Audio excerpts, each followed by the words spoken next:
The room tilted sideways as I gripped the edge of the dining table, trying to focus on my mother's face through the increasing blur.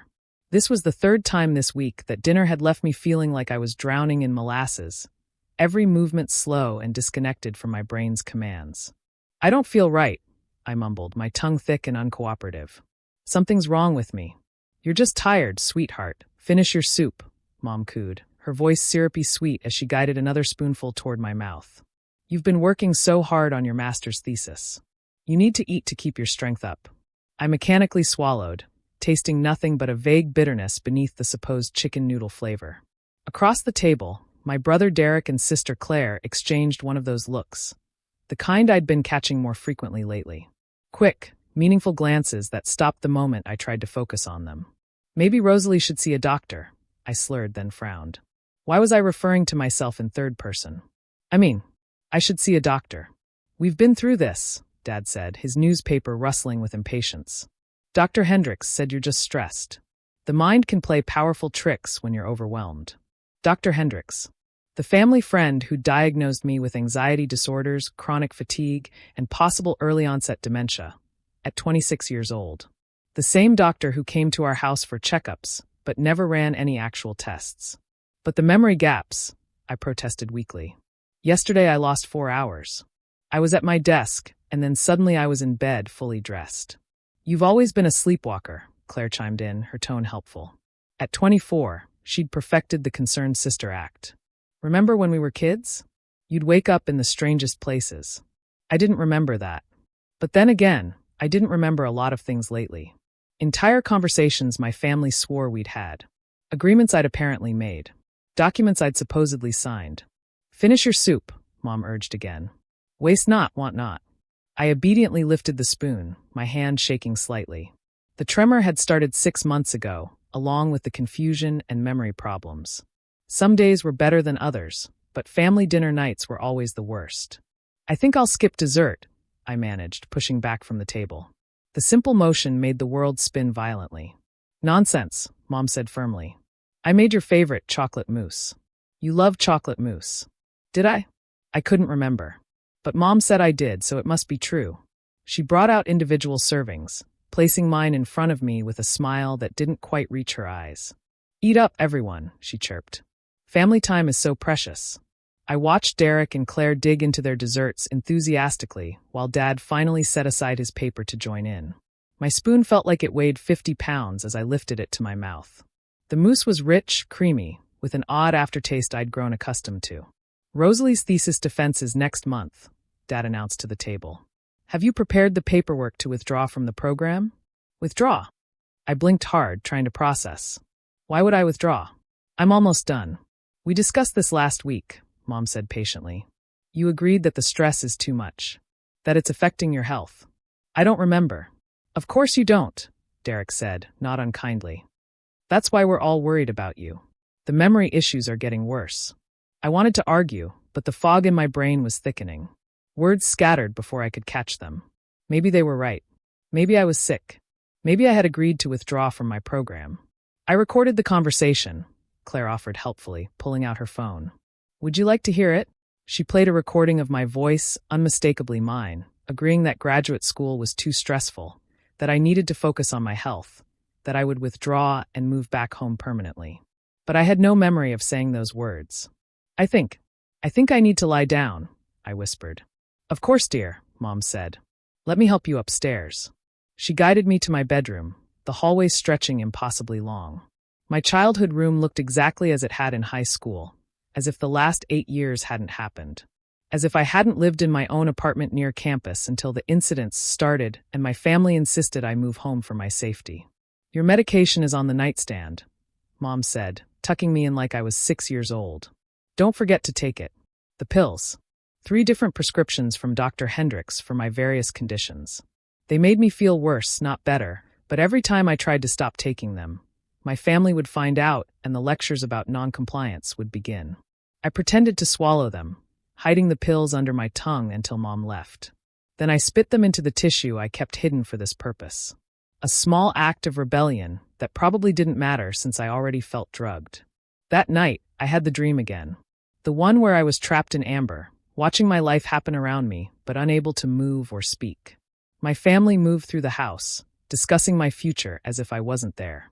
In the dream, I saw them putting something in my food, saw myself eating it obediently, saw my own eyes go glassy and vacant.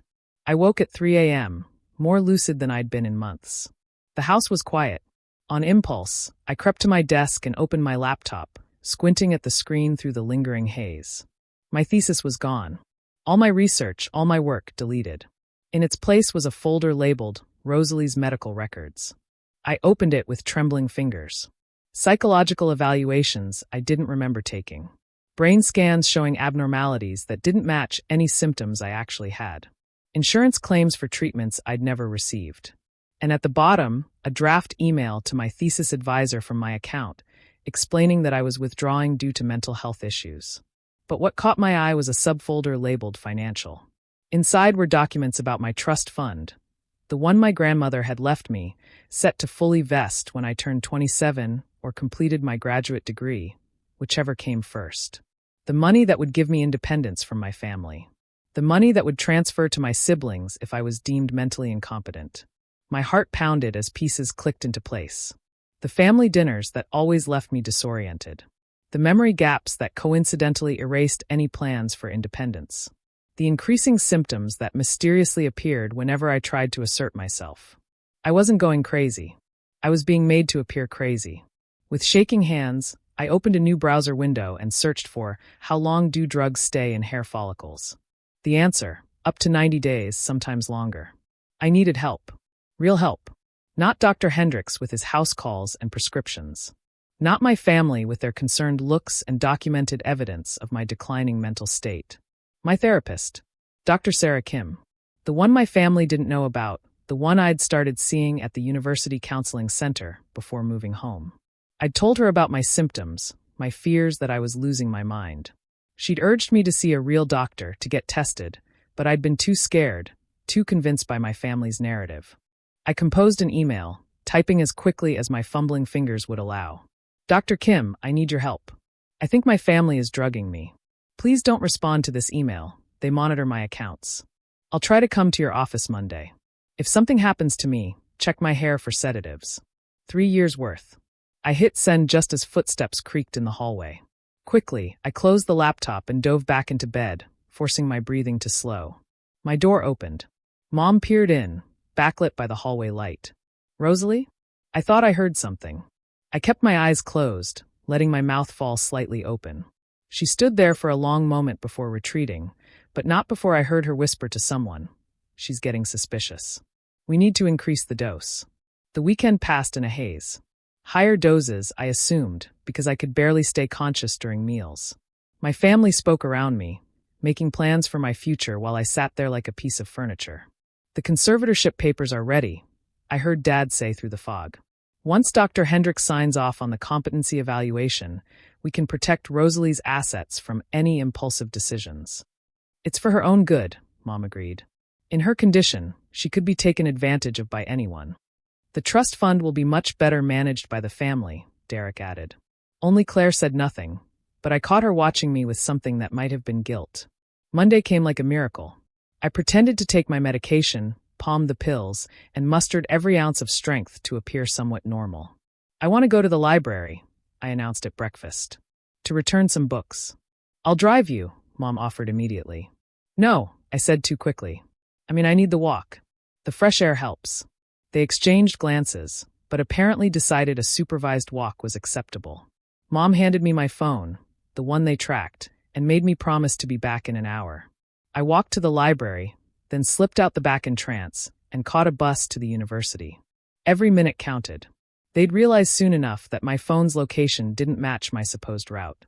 Dr. Kim took one look at me and ushered me straight into her office. Rosalie, my God. You look drugged, I finished. Because I am. I need you to order a hair follicle test. Today. Now. She didn't argue. As a mandated reporter, she'd been documenting our sessions. She'd seen my decline, noted my increasing confusion and memory issues. Within an hour, I was at a medical lab, watching them cut small sections of my hair for testing. Rush order, Dr. Kim told them. Mark it as urgent. My phone rang incessantly. Mom. Dad. Derek, Claire, even Dr. Hendricks. I turned it off. They'll come looking for me, I said. Let them, Dr. Kim replied. You're an adult. You have rights. And once those test results come back. She was right. 2 days later, hiding in a women's shelter Dr. Kim had arranged, I got the call. The lab tech's voice was shaken. Ms. Webster, we need to discuss your results. The levels of benzodiazepines, particularly rohypnol and similar substances, they're extremely high, consistent with regular, sustained drugging over approximately 3 years. We're required to report this to the authorities. Rohypnol, the date rape drug, along with a cocktail of other sedatives, all carefully dosed to keep me functional but impaired, to create symptoms of mental illness where none existed, to steal my autonomy, my education, my inheritance, my life. The police investigation moved quickly after that. A search warrant revealed my family's medicine cabinet stockpiled with sedatives, many prescribed to fake names. They found the doctored food in carefully labeled containers in the freezer. My portions, always my portions, pre-drugged and ready to serve. They found financial documents showing how my trust fund had been slowly drained through powers of attorney I'd signed while drugged. Plans to have me permanently institutionalized once the conservatorship was approved. They found Claire's diary. I can't stand watching this anymore, she'd written.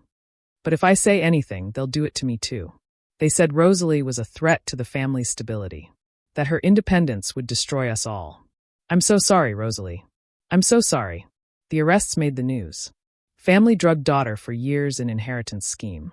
My mother, father, and Derek all faced charges of assault, fraud, and conspiracy. Claire was granted immunity in exchange for her testimony. Dr. Hendricks lost his medical license. It turned out I wasn't his first victim, just the first one who'd survived long enough to expose him. The trial was brutal. Seeing my family in court, hearing them justify their actions as protecting the family legacy, watching them paint me as ungrateful for not appreciating their care. But the hair follicle test was indisputable. 3 years of evidence, strand by strand, proving what they'd done to me. The defendant's systematic drugging of their daughter represents one of the most severe cases of family abuse I've encountered, the judge said during sentencing. They stole 3 years of her life, damaged her health, derailed her education, and attempted to steal her future. This court sentences. Mom got 15 years. Dad got 12. Derek, who'd been the one actually dosing my food most often, got 20. And I got my life back, though I'm still figuring out what that means. Recovery isn't linear. The drugs left damage, cognitive issues that might be permanent, tremors that come and go, trust issues that make every meal a challenge. I have to relearn which memories are real and which were planted during my drugged states. But I finished my thesis. Defended it successfully, despite everything. The inheritance that they tried to steal now funds my recovery and a foundation for others who've experienced similar abuse. Claire and I are slowly rebuilding. She was a victim too, in her way, terrified into compliance. We meet for coffee sometimes, always in public places, always with drinks we've watched being prepared. I should have been braver, she says. You were 21 when it started, I remind her. They would have done the same to you. The hair follicle test sits framed in my apartment. Not the actual hair, of course, but the report. Proof that I wasn't crazy. Proof that the fog in my brain had a source. Proof that sometimes, when you think your family is poisoning you, it's because they are. My new therapist asks why I keep it displayed. Because for 3 years, I thought I was losing my mind, I tell her. Every symptom, every forgotten conversation, every lost hour.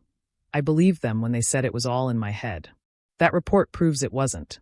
It proves I was right to trust myself, even when everyone I loved told me I was wrong. Now, when I cook my own meals in my own apartment, I think about those family dinners. How they weaponized care, turned nourishment into poison, used love as a delivery system for betrayal. But I also think about Dr. Kim, who believed me. The lab tech who rush-ordered my test. The prosecutor who fought for justice. The judge who saw through my family's lies. Not all families drug you into compliance. Some fight for your clarity. I'm still learning the difference. One clear-headed day at a time.